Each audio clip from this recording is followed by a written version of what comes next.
So, ladies and gentlemen, today it's my pleasure to introduce Dr. Hakeem Oluseyi, an internationally recognized science TV personality and global education advocate who's had a long, distinguished career in academia and scientific research.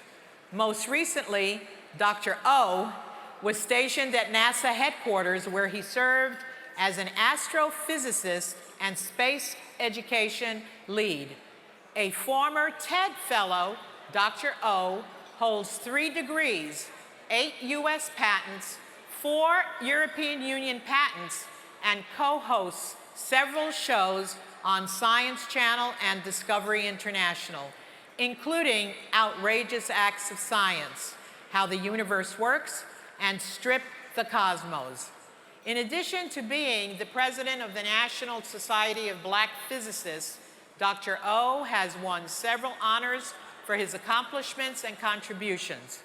He is also the author of the acclaimed memoir, A Quantum Life, My Unlikely Journal from the Streets to the Stars. Dr. O's success is even more impressive given his incredible background and story, which he will share with us today. And now, please join me in welcoming Dr. Hakeem Oluseyi. NAF. I gotta say, I heard that I was gonna be in a room full of educators, and I went to elementary school in the 70s when they still paddled you. So I was a bit intimidated. So I asked the stage manager, Grace, how to not fail up here. And she told me, she said, Hakeem, it's really easy. If you want to be heard, speak up. If you want to be seen, stand up. And if you want to be appreciated, sit down and shut up. So I'm not following her advice. But I'm so happy to discover you guys and what you do. And everything I heard Lisa say up here is, essentially the story of my life in many ways of creating access, creating opportunities for people. So let me go into my story. You see that little cute 4-year-old guy there? That's me. I was born in New Orleans, Louisiana. Woo, New Orleans East, Crowder Chef, the Goose. Yeah, I might stab you later. All right. So that's what we do. So this photograph was taken when I was 4 years old, and I was born into a 2-parent household. But when, right after this photograph was taken, my parents divorced, and my life changed drastically. So let me show you my family. This is my mother, Missy Lane, sitting there with my sister Bridget and me, and that's my father, James Plummer Sr. He passed away in 2010. Mom's still kicking it. She turns 80 on August 5th. Yay, mama. Now, she actually paddled me. So let me give you a little bit of background of my family, because that's where all of our stories start. When you talk about access, typically, and you talk about education, knowledge is proprietary, and it starts at home, right? And so my father was born in 1933 in rural Mississippi. He dropped out of school when he was 9 years old. He left home at 13, went to New Orleans, got a job parking cars for 25 cents a day, according to him. When he turned 17, he goes away to the Korean War. After the war, he goes to Alaska, then Louisiana when he meets my mother. My mother was a good student, but my mother gets pregnant at 16 years old and drops out of school. Not only did she get pregnant at 16 and dropped out of school, her mother got pregnant at 16 and dropped out of school. And my older sister Bridget, she's 5.5 years older than me, she got pregnant at 16 and dropped out of school.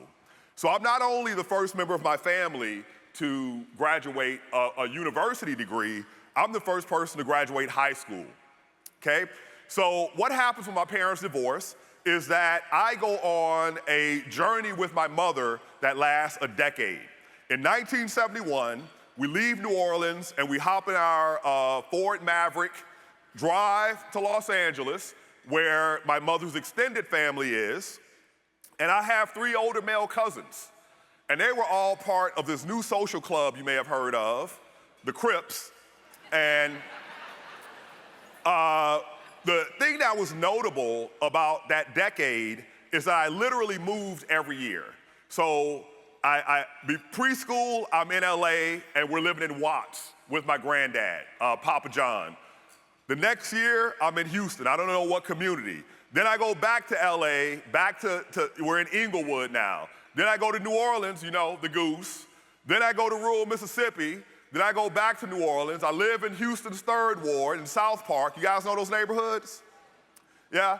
And finally, my mother sees the handwriting on the wall for me because my cousins who were Crips, they got a new hobby.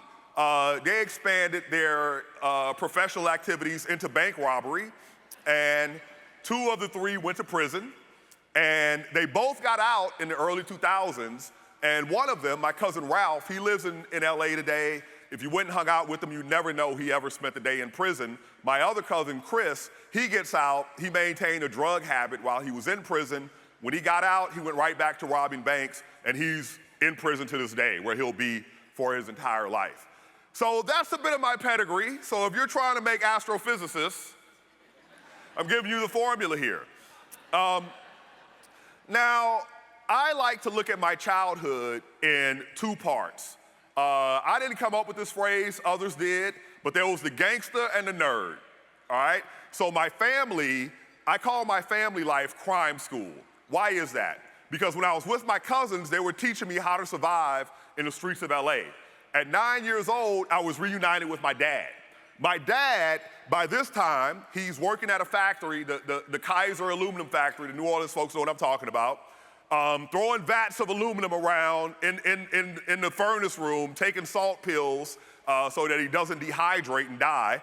But he also had a side business. He was an entrepreneur. He was before his time. Like I said, he passed away, but if he were alive today, he would just be tickled pink to know that his business is now legal in 35 states. So my dad incorporated me into his business as a 9-year-old. And so we moved to Mississippi, and we sold, it was a dry county. If you guys know what, you city folks might not know what that means. You know what dry county means? Yeah, alcohol is illegal. You can't possess it, can't sell it, right? So my family were bootleggers. My dad's family was bootleggers. So my dad took the business to the next level. He became a large importer of marijuana in New Orleans and also had a growing operation in Mississippi. And when no one was at home, and we also sold alcoholic beverages that were from the store. Anybody remember TJ Swan? Nobody? They just don't want to admit it. TJ Swan is a quote unquote wine, similar to Mad Dog, Thunderbird, that ilk, right? It came in flavors like Mellow Nights. I didn't know that was a grape. So when no one was home, when people came to the house to make purchases, I actually manned the store. I don't know if you've looked at a 9-year-old lately, but when I have a son who's now 18. When he turned 9, I looked at him and all I thought was, Dad, you were tripping, all right? So what happens is, like I said, my mother sees the handwriting on the wall based on my cousins, and she's gonna make a decision that was one of the best decisions in my life. But before that, things go completely haywire. Now that I'm a modern human, I recognize that my mother did have certain mental and things that she dealt with, right? And so my mother would just leave me with people, leave me with other families. So by the time I was 11 years old, what happens is I'm in Los Angeles and I'm given an IQ test. And it's determined that I have, you know, a high IQ, okay? And I was the kind of kid who just devoured books. And I was really into weird stuff, like the paranormal.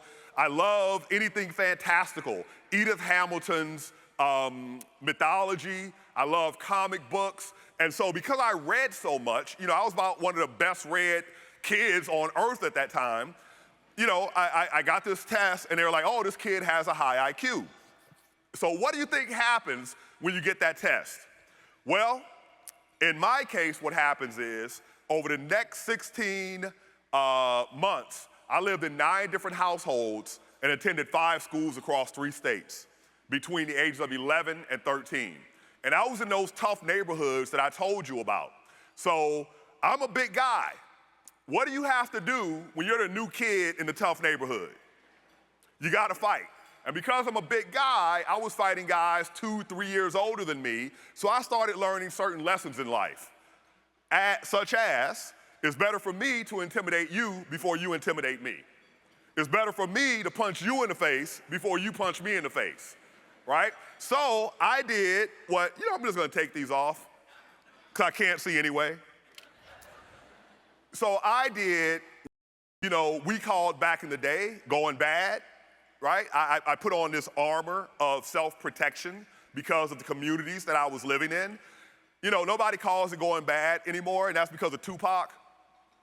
Now they call it thug life, but I took the thug life route, and my mother was happening, and so she's like, I'm gonna move you to rural Mississippi where your father's from. And like I said, that was one of the best decisions anyone ever made for me. Not educationally. You guys know where Mississippi typically ranks in the 50 states in education? About 87, 88, somewhere right there. And let me tell you about my school district. Around the turn of the century, that sounds crazy, right? The turn of the century, they evaluated all of their schools and all the schools in the state. 4 schools in the state received the failing grade. 2 of them were my middle school and my high school, all right? So now let me tell you what happened to me to give you a sense of how I ended up here today. So as a lonely kid in Mississippi when I was 9 years old and selling drugs and alcohol, I never said that sentence before. I was bored. There were no books on the farm, right? We lived in a home with no running water. That was very common around the community I lived in. And so everybody was talking about this one book, and there happened to be a copy of it in the house. So I decided to read it. And that book was Roots by Alex Haley.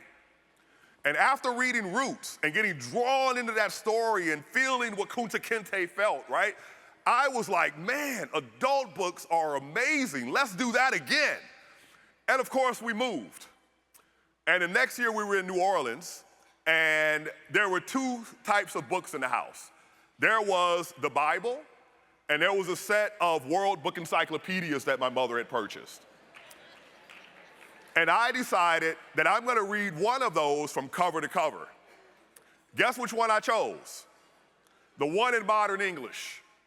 So I decided I was gonna read the World Book Encyclopedias from A to Z. And I get to E, and I run into this dude, Albert Einstein, and relativity. So in my time in Mississippi, I was living in a very country world. I was in the pond, I was playing in the woods, I was, I was castrating pigs, I was plucking chickens, cleaning squirrels. If anybody, after the apocalypse, if you want to know how to live, contact me. Fall into my DMs if that still exists. And so, I fell in love with nature. So here I am, this kid who loves everything weird, paranormal-ish, and I love nature. And when I discovered Albert Einstein and relativity, time dilation, length contraction, relativistic mass, I'm like, man, this is the collision of both of those worlds, and I love it. So I become obsessed with Albert Einstein. And my mother, I was a latchkey kid. She did factory work, right? 7 to 3, 3 to 11, 11 to 7. So there were a lot of times where I wouldn't see her for a week or so, but I'd come home and she would have gone to the library and gotten books on Einstein and left them for me on the dining room table. And so I said to myself, I'm gonna teach myself relativity. And I did. I didn't know I wasn't supposed to be doing that, right? So what happens is I get to Mississippi, and now I'm stable for the first time in my life, right? We live in a home from the time I'm 14 to the end of high school. And I'm just really getting into Einstein, really getting into relativity. And there were these professors at the nearby university in Hattiesburg, where Oprah's from, the University of Southern Mississippi. And they wanted to do outreach. And so they wanted to go where the need was. So they asked themselves, where can we find the most uneducated, no hope, disenfranchised? Heidelberg. So they come to Heidelberg High School, and they tell us about this thing called science fairs. And they tell us, you guys should participate. And we're like, okay. Now, what had happened just before that is my girlfriend in high school, Anita Page, had gotten this very computer for Christmas, TRS-80 Radio Shack color computer. The reason why it looked so dirty is because when I told Anita that I was writing a book about my life and that this was a part of the story, she told her mother, and her mother went in the garage and dug it out, all right? Miss Page, who was a teacher. And so when I say my girlfriend, this is the early 80s in Mississippi. We didn't date. We did what was called courting. Now here's how courting works. On Sunday, the boy goes to the girl's house. You sit at opposite ends of the couch while the family watches you for about 3 hours. You might get a plate, then you go home. So Anita gets this computer for Christmas, and I'm sitting there thinking, why am I sitting on this couch with you? I'm gonna go learn how to computer. And the computer came with this little booklet that taught you the programming language BASIC, okay? So when these professors showed up and they were like, you guys should participate in the science fair, I thought to myself, oh, I know what I'll do. I'll program all the effects of relativity. So I ended up winning the Mississippi State Science Fair in 1985. And the judges were like, young man, you should be a physicist. You have a huge head start. But even though I knew about Einstein, I knew nothing about a career of being a physicist. And also what they didn't know is that I was already committed. When I was a sophomore in high school, we were all told to go into the cafeteria and we were given this exam called the Armed Services Vocational Aptitude Battery Exam, the ASVAB. And I did well on these standardized tests. So a few weeks later, I get called to the principal's office. Mr. Green. Now, what I'm about to say may sound like Mr. Green isn't supportive, but it's actually the opposite of that, right? I was a good friend of Mr. Green's children. I was at their house. So what he said to me, he was saying because he thought that was the best thing for me. So here's what happens. He calls me to the office, and I'm like, okay, who done lied on me now? And I get there. Mr. Green was a little taller than me, about 6'2", 6'3", and he goes, young man, what are you doing after high school? I had no plans, but I knew the right answer. And I said, I'm gonna go to college. And he says, really? How are you gonna pay for it? And I go, well, I'm a good student and I'm a musician, I'll get a scholarship. And he says, let me introduce you to someone. And he takes me into his inner office, and in there is a Navy recruiter, Senior Chief Gage. Senior Chief stands up, sticks out his hands, and his first words after saying hello are, the most I can offer you is $20,000 a year. All right, I didn't get a reaction. Let me translate 1983 Mississippi into 2024 Orlando NAF conference. Look, the most I can offer you is $830 trillion a year. And then he says, and if you go nuke, and I know you will, if you re-enlist after 2 years, you automatically get promoted to E5, and we give you a $30,000 signing bonus. We don't give you a check for $30,000 now. We give you a check for $15,000, and we give you the other $15,000 in installments. Now, I had just before this heard my mother bragging that my brother-in-law had earned $15,000, and they're telling me they're gonna give me $15,000 in one check? So just like my mother moving me to Mississippi was an amazing stroke of luck in my life, me going into the Navy was also an amazing stroke of luck, and here's why. I signed up for the Navy right after I turned 17. I still had a year of high school left. So I had to show up at the recruiting station like it was my workplace. And I got to know Senior Chief Gage very well. And Senior Chief Gage said to me, he's like, man, I'm gonna get you in the Naval Academy. But he had never done it, and somehow we missed a deadline or something, it didn't happen. And he felt kind of guilty, so he kept searching for programs, and he found a program called BOOST, which stands for Broadened Opportunity for Officer Selection and Training. It was a program for taking enlisted people and making them officers. There were enlisted people who were from places like Appalachia, rural Mississippi, inner cities, where you didn't have a strong educational infrastructure and foundation, but you have talented people who are undereducated. So the way Boost works was, it was Navy, Marines, and Coast Guard, but dominated by the Navy in terms of numbers. We were like 85% Navy personnel, but everything was done Marine Corps style, right? So one part of it was the military component, but the other part of it was an academic component, where you were trained academically and then sent to the university on a Navy ROTC scholarship. Then you had to come back and be an officer for 5 years. In this school, there were 2 math classes, the regular math class and the remedial math class. Guess which one I was in? Did they say remedial? I'm an astrophysicist. All right, you're right. Even though you don't believe in me, I was in a remedial class. And again, we had an amazing teacher, Mr. Galuli. In that remedial math class, we were taking from arithmetic through calculus in 1 year. I got kicked out of the Navy just after we completed algebra and started trig. You slap a few officers, they thought they could give me orders. I'm kidding. The truth of the matter is that all my life I had been suffering with a skin condition.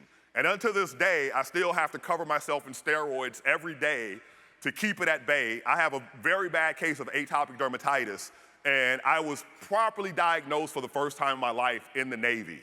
And that disqualified me from Navy service. So I was discharged. So from the time Senior Chief had recruited me, being a naval submarine officer had been my dream. So all of a sudden, the carpet is snatched from under me, and I am an aimless kid who has no idea what to do. I'm 19 years old, about to turn 20, and I go back to Mississippi, and I told you how I was participating in my dad's business from the age of 9. Well, starting at the age of 13, I had my own business. By the age of 16, I was carrying a gun every day. For defense, I wasn't offensive at that time in my life. Maybe, there's that other meaning of offensive. I might have been in speech, but not in crime. And so I don't know what to do with myself. And I go home, and some of my friends who were guys from what we call up south. So there's a phenomenon where people move from the deep south up to Detroit, Chicago, Erie, Pennsylvania, and then they grow up, they have their kids, and their kids get in troubles with the gangs, and so their parents send them to live with grandma and grandpa down in Mississippi. So I had some of those guys from Chicago who were my friends, who were a year older than me. When I come back, they come down from school, and they come to my house because they're like, "Where the weed at?" You're supposed to laugh at that. So I go out with them, and they're like, "Hakeem," even though that wasn't my name at the time, "Hakeem, what the hell are you doing, man?" And I'm like, "What do you mean?" "I'm looking for a job, and I got my own little business I'm starting back up again." And they're like, "Man, you are too talented and smart of a guy to be doing that. You should come up to Tougaloo College with us." And I'm like, I don't know. And they're like, "Look, it's cool. We know you're a good musician. We got a DJ crew, the Mac Boys crew," who, by the way, ended up performing with Dr. Dre and the World Class Wrecking Crew in Natchez, Mississippi. But they're like, "You'll love it." And I'm like, "Yeah, man, I don't know." And here's why. I didn't understand higher education. I didn't understand college. I knew you went to college to be one of 4 things: a doctor, a lawyer, a teacher, or an engineer. At the time, no offense, I'm an educator now, ironically. Teacher didn't really seem cool. Now it's super cool, and thank you for getting me here. Secondly, engineer, I have no idea what that is. I know there are engineers that drive trains, but aside from that, I have no idea. Attorney, isn't that evil? And then medical doctor. At the time, to me, that sounded like president. Technically, it's possible, just highly unlikely. So I didn't see a place in college for me, but these guys were very influential, and they're like, "It's 5-to-1 female to male. So sign me up." So I showed up at Tougaloo College in the fall of 1988, not realizing I was supposed to apply first. And they got me in. and I get to Tougaloo, and I see Tougaloo was serious. It was a level above anything I had experienced. True story. I go to my first math class. It's a trig class, pre-calculus 2. I get to the class, the professor, I'm gonna turn my back to you. The professor's writing on the board and talking, right? Not even, barely looking at us. And I look around the room, and everybody's writing frantically. And I'm like, what the hell is going on in here? I had never experienced a lecture in note-taking. That's not how it was in Heidelberg High. That's not how it was in the Navy. And so after I end my first year, I'm homeless. Now, I'm a young dude, so homeless didn't mean I was on a tent under the bridge. What it meant was I was couch surfing, floor surfing, right? And then toward the end of the summer, in the last month, I ended up moving in with a guy who I knew from school. Turns out he was literally insane. So I go back, so I left and went back to floor surfing. So I start my second year of college, and it goes even worse than the first year, all right? Because I never encountered academic expectations like Tougaloo put on me. And I get to the next summer, and again, I'm homeless, but this year I have a plan. If you look at, I don't know if I got to think, but if you look at that long building right there next to the tower, that was the female dorm, upper class female dorm. And maintenance was working on that dorm that year, which meant that the air conditioning would be on. These dorms were unoccupied during the summer. So my plan was, I'll break into the dorm, sleep on the bare mattress overnight, and get out in the morning before they find me, all right? Now, when I graduated Tougaloo in 1991, I was one of two people. The other person was a guy named Lorenzen Dunbar. Lorenzen was my angel. He was about 6'6", had a Bart Simpson high top fade. He was, I'll say it like I see it, he was flaming gay, incredibly charismatic, right? And he always had my back. And so I gotta tell you my favorite Lorenzen story. Quite often, when somebody met Lorenzen for the first time, and he'd tell them his name, they'd say, oh, what an unusual name. Does it mean anything? And Lorenzen would reply, yeah, it means my mama black. So what happens is, it's early in the summer 1988, and Lorenzen comes and awakens me. And he says, hey man, he was working in the administration office that summer. He says, you got a phone call from the University of Georgia. They need your social security number so your check can be ready when you get there. I had no idea what he was talking about, but I know exactly what a check is. So I go make the phone call, and they confirm that I've been accepted into their summer research program. I give them my social security number, then I go to our science building, which is the one in the back there, Kinchlow Hall, and I go to my chemistry professor, Professor Richard McGinnis. Love this man. He's at the end of life now, and it's such a sad thing. I was just at Tougaloo in May. But Professor McGinnis, he always looked like that, right? So Tougaloo had an interesting history. It was a historically black college. It played a major role in the civil rights era, look it up. And there were these white dudes from Harvard, Caltech, Cornell, who got their doctorates and wanted to help the civil rights things that were happening. So they went down to Mississippi to teach, and they ended up staying forever. And they became my professors, right? And so Professor McGinnis looks at me when I tell him what happens, and he goes, oh, they accepted you. What had happened is they had gotten a research experiences for undergraduates grant from the National Science Foundation, but the grant did not come until late in the year. So they felt they didn't have time to recruit. So they contacted professors they knew and asked if they would recommend someone. Professor McGinnis recommended me. And so I said to Professor McGinnis, thank you, Professor, but I don't have a car, I don't have any money, I have no way of getting to Athens, Georgia. Professor McGinnis went into his own pocket and paid for my way to get to Athens, Georgia to attend this summer research program. And this is the first time I know that research is a thing that exists. And so I get there and I'm working for this man in physical chemistry, Professor Michael Duncan. Professor Duncan changes my life on day one. I get in there and he explains to me the research that the group performs. Then he tells me what's expected of me this summer. And then he says, well, you know, researchers keep crazy hours. You're gonna need access. Here's a key to the building, here's a key to the lab, here's a key to my office. My jaw dropped. Because of all the things that I had been given in life growing up, one thing I almost was never given was trust. And this dude just handed me the keys to the building. Look how white that dude is. He handed me the keys to the building. I robbed their asses blind that summer. Just kidding, just kidding. I did not. So at the end of the summer, Professor Duncan and his graduate students are like, man, you're good at research. You should do this as a career. And I'm like, hold on, wait a second. You're judging my work based on its merits? Oh, I'm gonna do this research thing. This is so much better than what I've been doing in life. So I go back to Tougaloo College and get addicted to crack cocaine and drop out. I know I say that kind of casually, huh? But that's exactly what happened. I drop out of Tougaloo College, and now I don't have a place to live. And so I have to get a job externally, and you know, times were tough that year, and so the best job I could get was as a janitor at the nearby Ramada Renaissance Hotel.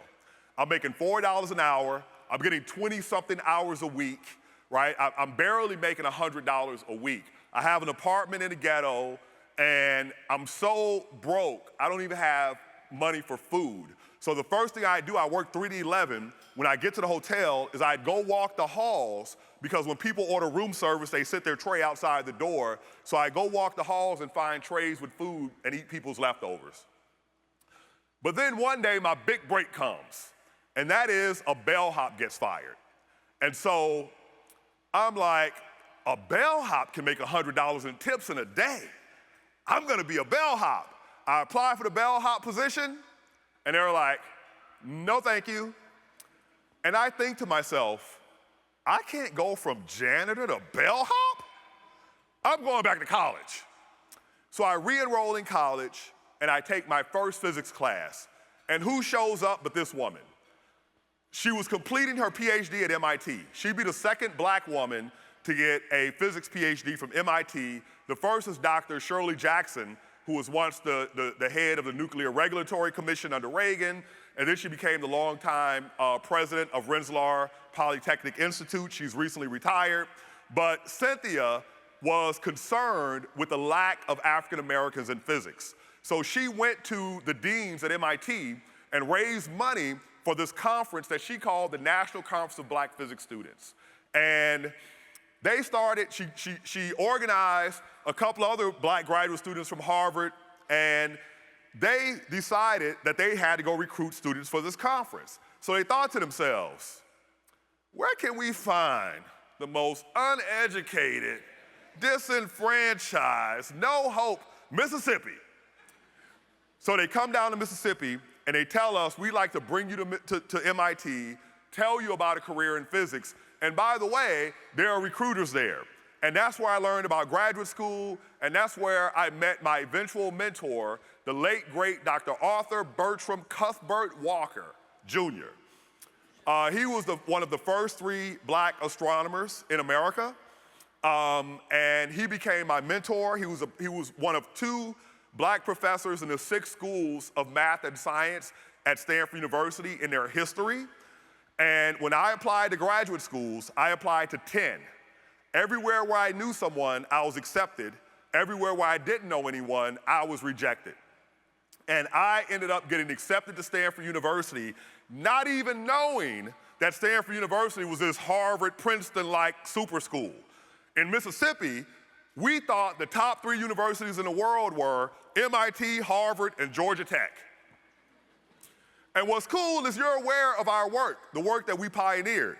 So here we are, flying our rocket in 1994. If anybody watches Ancient Aliens, the guy in the white blazer, Richard Hoover, is always on there. He keeps claiming that he found life on meteorites and stuff.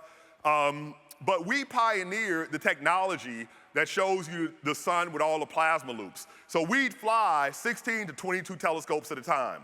So like I said, Dr. Walker's had 3 names, you know, 2 middle names, Arthur Bertram Cuthbert, so his initials were ABC, so his colleagues would always say ABC stands for awfully bloody complicated. So here is our data. This was the first time this was ever done in history. Here's the type of data you get every day now from many satellites. So whenever you see images like this, think of Dr. Walker and our little team of 4 or 5. But when I get to Stanford University, 3 of the guys in my research group out of the 5 that are there, their fathers are PhD physicists. And here I am coming in, father dropped out of school in the 9th grade. So I kept my entire history secret until I started teaching other students. And I realized that I had something, I don't know what it is to this day, but I helped other people to believe in themselves. So I always say, when I look at my story, that I made it by hope, hustle, and help, right? I believed that I could succeed through my own hard work. I knew how to work hard from working in them fields and them forests in Mississippi, the military, that kind of thing. But I would have gotten nowhere fast without help. So I knew I had to become the help. So once I graduated, I started doing everything I could to mentor other people around the world. So I worked a lot in Africa. Here I am in Zambia and Tanzania. This woman with teacher right here, her name is Susan Marabana. She's a Kenyan. She had gotten her degree in economics and was working as an attorney. And we had this program called Cosmos Education, where we go around rural Africa introducing students to scientific topics. So here we are in 2006. This picture, I think, is from 2003. Here's 2006. The guy in yellow is my NASA colleague, Alphonse Sterling. It was here in Ghana that she told me, Hakeem, I want to change what I'm doing and become an astronomer and an educator like you. Help me. I did, and Susan has now become an international sensation. I actually introduced her and her husband, Chu. They have the only planetarium in Nairobi, Kenya.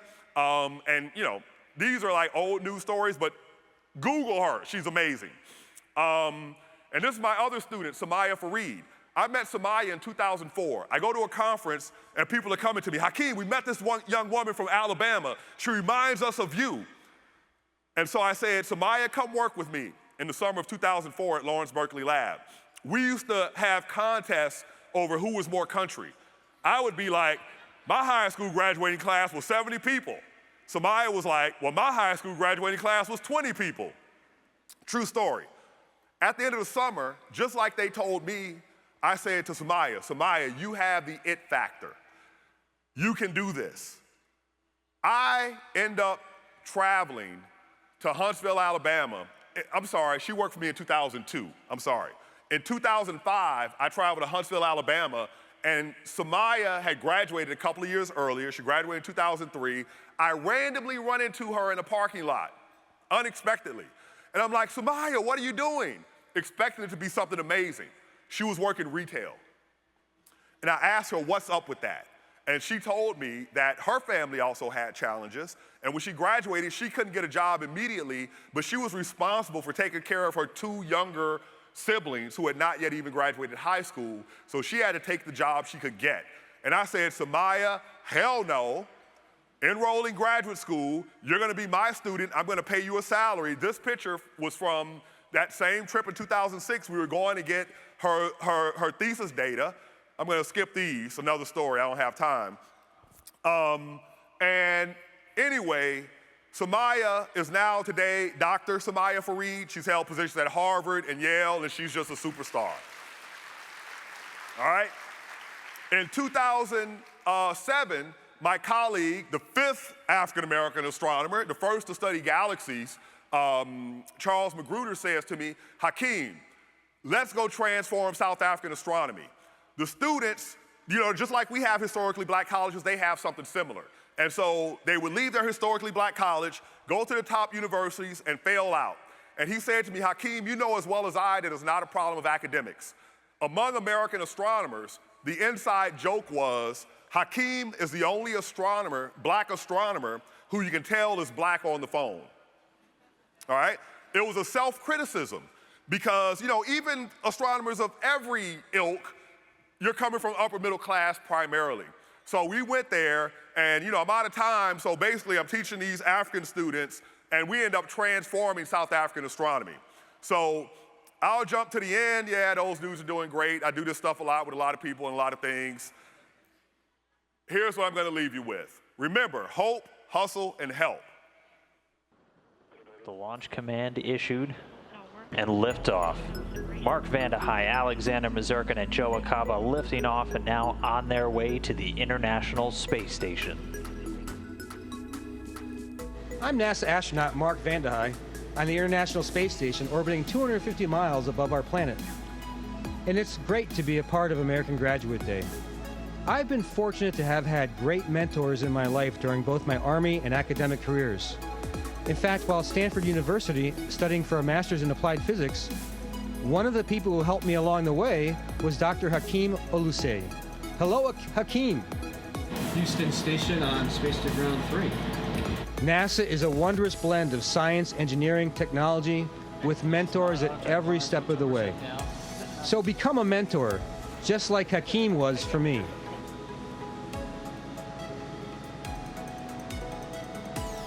Oh, I missed it. Whoa! Help me. Just so you know, I didn't know that was going to happen. PBS surprised me with that, but thank you all. And thank you for the work that you do. Lisa! That was amazing. Thank you, ma'am. Absolutely extraordinary. We can sit. Yeah. I know that some folks have been able to put some questions in. That was absolutely an extraordinary story. And we're very happy to now have you as part of the NAF network. Consider me at your service.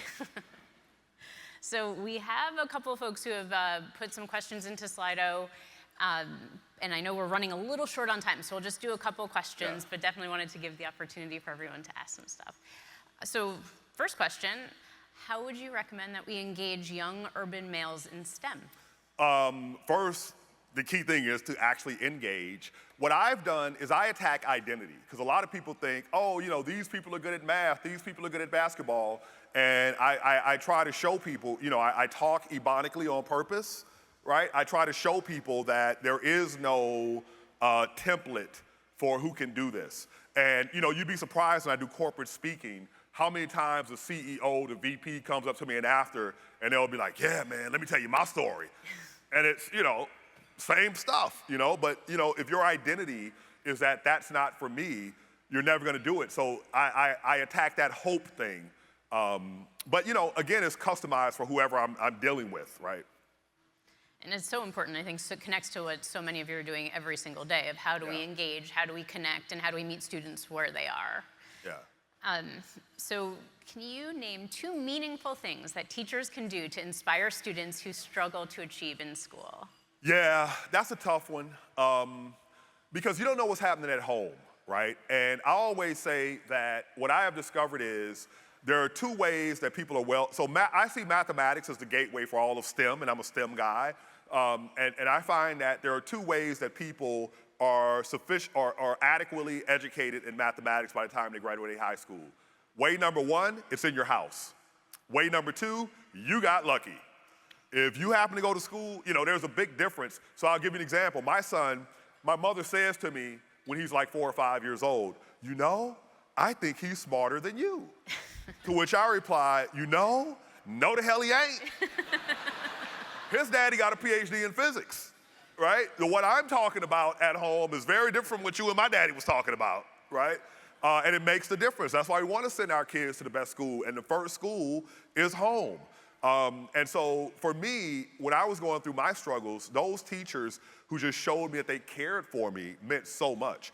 And so the other thing is that they pulled me into extracurricular activities. I never went to them on my own, and those extracurricular activities taught me that I could compete, right? And taught me that, I lived in a tiny little bubble. We didn't have the internet, and it also broadened my view. And throughout my life, I've advanced by finding an example of a human being that, I want to do that, I want to do that, right? And that's how even to this day.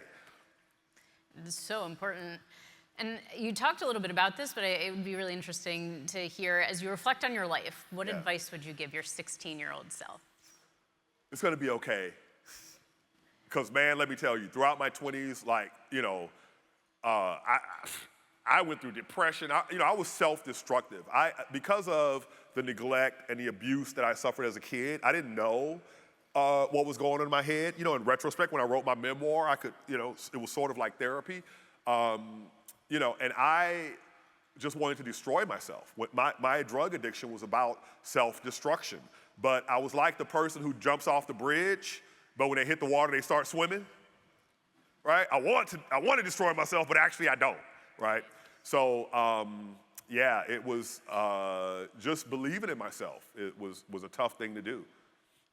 Well, and I think it's such an interesting opportunity to have to write a book where you can excavate some of this stuff and really then start to reflect on it and kind of put in place, what were the things along the way that helped and that happened, and to be able to turn it into a narrative. That's so interesting. So I think we'll end on this last one. That was how you ended your talk. Can you expand on hope, hustle, and help?